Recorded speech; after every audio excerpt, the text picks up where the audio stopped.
Gente, acho que já está encerrando, né? Eu tinha pelo menos umas 200 perguntas aqui para responder. Infelizmente não vai ser possível, assim, sequer responder com a profundidade que mereceria cada tema tão relevante. Mas eu queria deixar umas reflexões aqui, no sentido de que isso possa ser reproduzido e a gente realizar com urgência outros encontros como esse, então, se não no mesmo formato, temas mais específicos, porque realmente eu saio muito preocupado daqui. Preocupado com os equívocos de análise, interpretações da atuação do Ministério Público. Vou levar internamente essa reflexão e realmente saio bem preocupado, porque eu acho que como não somos eleitos, não temos necessidade de ficar fazendo propaganda, publicidade, divulgando o que a gente faz, e isso gera um distanciamento entre o que a gente, nossa atuação e a realidade, né? Porque,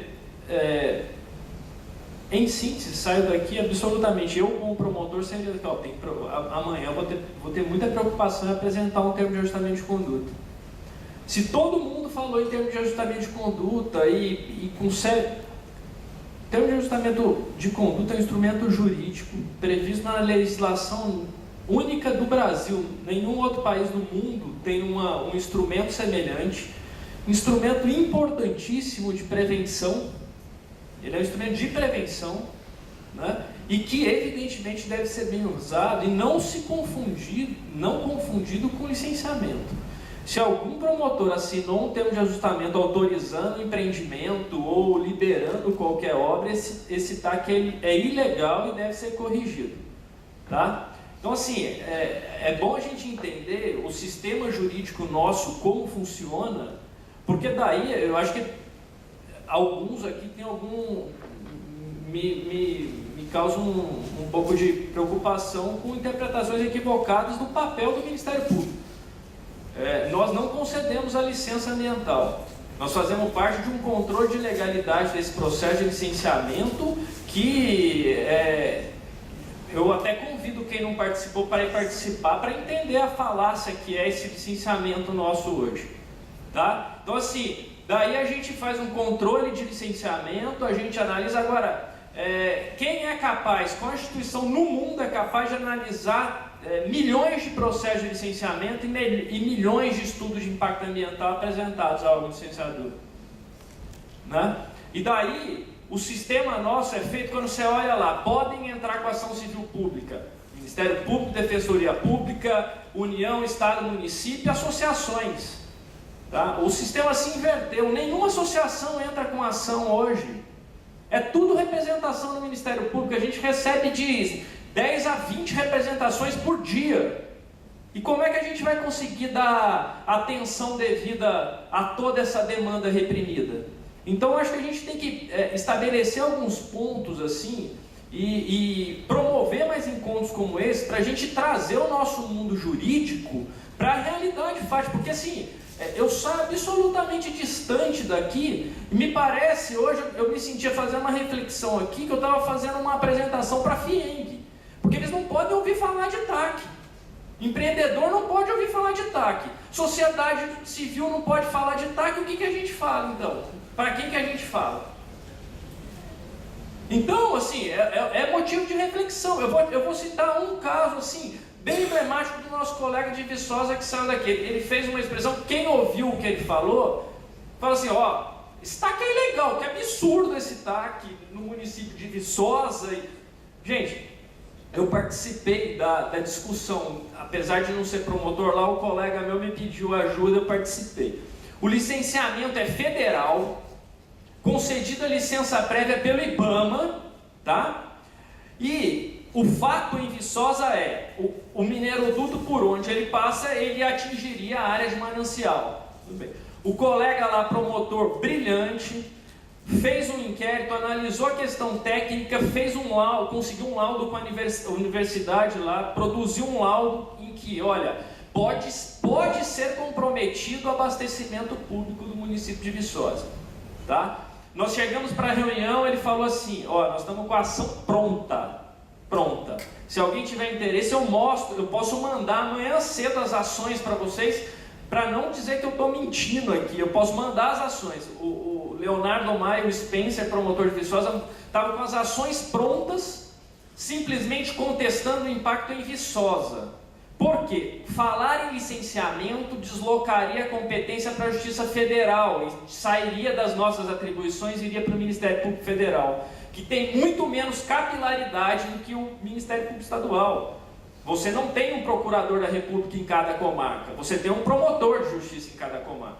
Então foi uma estratégia nossa não judicializar o licenciamento federal. Tá bom.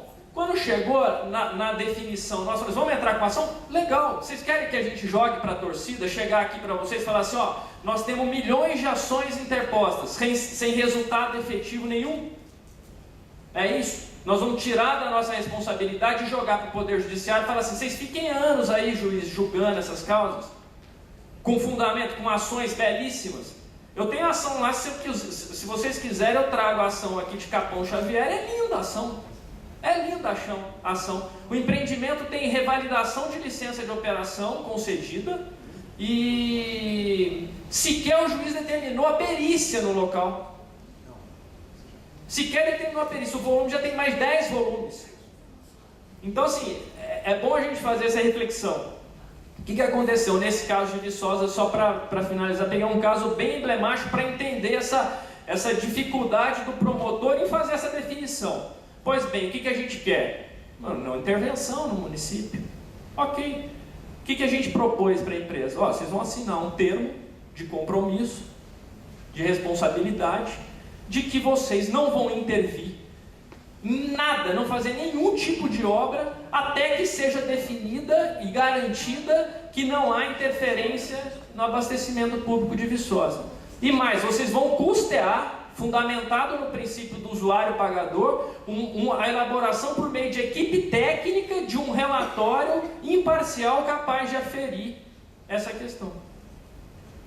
Agora, é uma questão, uma definição jurídica. A gente pode, na concepção do Ministério Público, a gente poderia, assim, se eu soubesse que se eu entrasse com a ação, o juiz daria liminar, beleza. Agora, imagina eu entrar com a ação, o juiz fala, não, eu não dou liminar, e daí? O que a gente faz? A gente pega a ação e coloca no quadro e mostra para vocês, para ficar jogando para a plateia, para fazer bonito? Não é esse nosso papel. Então, assim, eu acho que a gente tem que fazer realmente, assim, mais encontros como esse, para a gente poder prestar conta para vocês do que a gente tem feito. Todos os casos aqui, a Flávia relatou emocionada um fato aqui, nós denunciamos criminalmente a ANA. Nós temos denúncia contra a empresa. Temos 4 ações civis públicas. Agora, nós temos uma ação civil pública que contestou a viabilidade ambiental do empreendimento, que não teve liminar em primeiro grau, nós recorremos, o TJ deu no nosso recurso do agravo, e o STJ não falou, empreendimento pode. O que o promotor faz? Faz greve de fome lá na porta do fórum?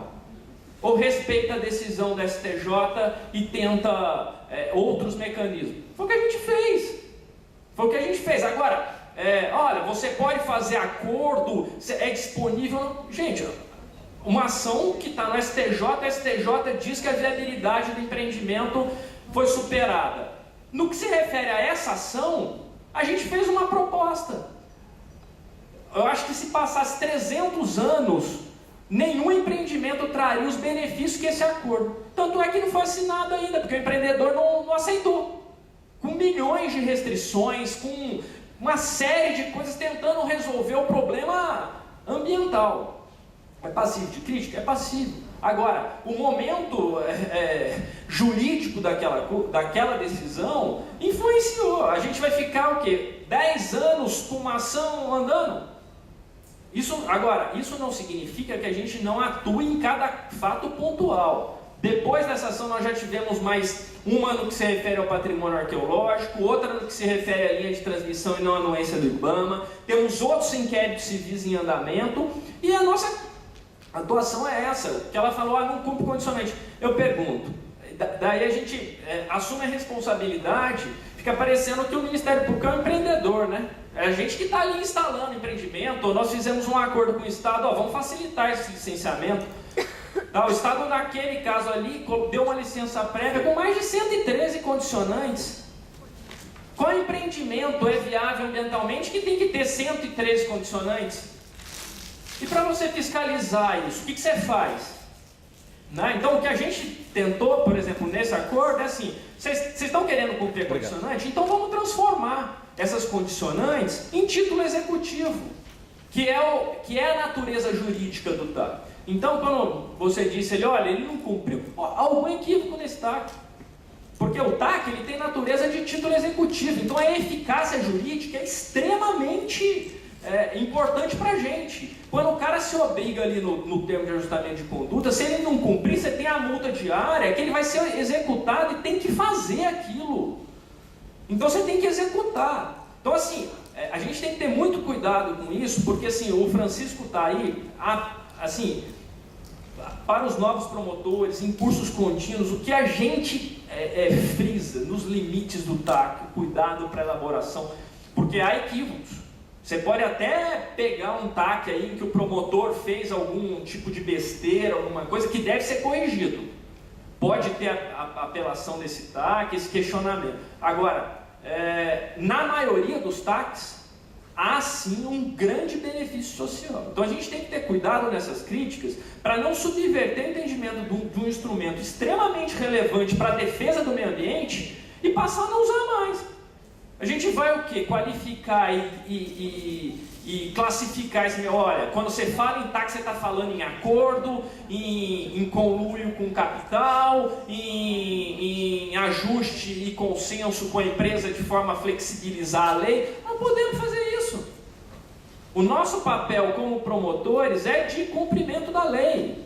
É isso. Então, assim, eu, sinceramente, fica para um próximo aqui um desafio. Se tiver um termo de ajustamento de conduta em que o promotor fixa uma obrigação de não cumprimento da lei, eu peço que vocês me tragam aqui, porque isso é caso de corregedoria. Não existe isso. Não existe. Ministério Público de Minas Gerais, eu posso falar isso com o maior orgulho. É referência no Brasil. Nós temos coordenadores e somos em 15 coordenadores que definimos a estratégia e posicionamentos extremamente restritivos. Então eu cito dois casos assim. Eu estou me alongando, mas eu não podia deixar de fazer essas considerações assim, porque nem fiz metade diante de tantos casos levantados aqui, né? Mas uma atuação nossa, por exemplo, na AF, a ação da AF para mineração. Ninguém nunca questionou isso, nunca chegou para a gente. Nós instauramos um procedimento lá que se dava autorização ambiental de funcionamento para todo empreendimento minerário. Era uma prática muito simples. Empreendedor, você quer se instalar? Então tá. Ao invés de você buscar um licenciamento, apresentar um estudo de impacto ambiental, o que você faz? Obtém lá uma guia de utilização e solicita uma F para a gente até 300 mil toneladas ano, por exemplo, de minério de ferro. Com base nesse instrumento que não existe sequer nenhum estudo, não existe nenhum estudo. O empreendedor dava início ao seu empreendimento, minerava. Quem é que controlava até 300 mil toneladas ano? Ninguém. Como é que você controla o empreendimento? A Supran sequer fiscaliza condicionante. E esse era um instrumento, assim, regra no Estado, subvertendo o licenciamento. Com uma ação nossa, nós suspendemos a AF no Estado inteiro, uma pressão assim gigantesca, do governador chamar a gente em reunião, falar, o que a gente pode fazer? A gente fala, cumpra a lei. Esse instrumento não pode ser usado. Outra coisa no que se refere à avaliação ambiental integrada, né? Que a gente vem conseguindo grandes resultados. E acho que, para finalizar, assim, dizendo que